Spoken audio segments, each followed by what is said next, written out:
Uttar Pradesh power corporation limited में पूर्वांचल विद्युत वितरण निगम लिमिटेड के हजारों कर्मचारियों ने सुबह से मुख्य द्वार का ताला बंद कर कंसल्टेंट गो बैक के नारे लगाए। पूर्वांचल विद्युत वितरण निगम लिमिटेड को प्राइवेटाइजेशन करने के लिए नियुक्त कंसल्टेंट के विरोध में अलग अलग जिलों से आए विद्युत कर्मियों का जुटान होना शुरू हो गया।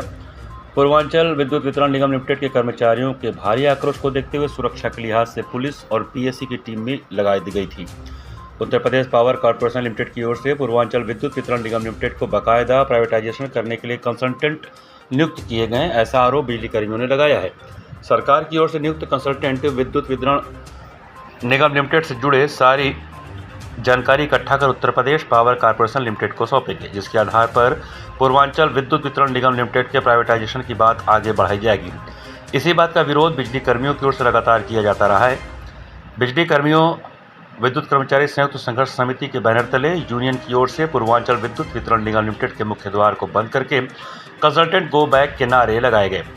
पूर्वांचल विद्युत वितरण निगम लिमिटेड के क्षेत्राधिकार में काम कर रहे बिजली कर्मियों की माने तो यह उनकी आर पार की लड़ाई है। Uttar Pradesh power corporation limited के पूर्वांचल विद्युत वितरण निगम लिमिटेड के प्राइवेटाइजेशन करने की बात बिजली कर्मियों को बर्दाश्त नहीं हो रही है।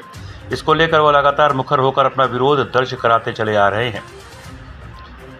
प्राइवेट करने के लिए नियुक्त किए गए कंसल्टेंट का विरोध कर रहे बिजली कर्मियों ने बताया कि किसी भी हालत में कंसल्टेंट को पूर्वांचल विद्युत वितरण निगम लिमिटेड के मुख्य द्वार से प्रवेश नहीं दिया जाएगा। सरकार की ओर से नियुक्त कंसल्टेंट विद्युत वितरण निगम लिमिटेड को प्राइवेट करने की सारी रिपोर्ट सरकार को सौंपेंगे। इसके बाद ऑनलाइन बिडिंग के माध्यम से पूर्वांचल विद्युत वितरण निगम को कंसल्टेंट की रिपोर्ट के आधार पर प्राइवेट करने की बात चल रही है, जिसका विरोध विद्युत वितरण निगम लिमिटेड में कार्यरत कर्मचारियों की ओर से होता हुआ दिखाई दे रहा है। ये आज पहली बार पता चला है कि जो पूर्वांचल विद्युत वितरण निगम लिमिटेड और दक्षिणांचल विद्युत वितरण निगम लिमिटेड के निजीकरण के लिए कंसल्टेंट जो नियुक्त किया गया है, आज वो पहली बार यहाँ पे दस्तावेज लेने के लिए आ रहे हैं। तो हम उनके यहाँ पे पहली बार आंगन पे ही उनका विरोध कर रहे हैं। हमारा आज का केवल कार्यक्रम विरोध का है कि निजीकरण के इस लड़ाई में हम पूरी तरह से ऊर्जा प्रबंधन के डिवीजन के खिलाफ हैं और अगर निजीकरण का फैसला जब तक वापस नहीं होगा तब तक ये हमारा विरोध चलता रहेगा।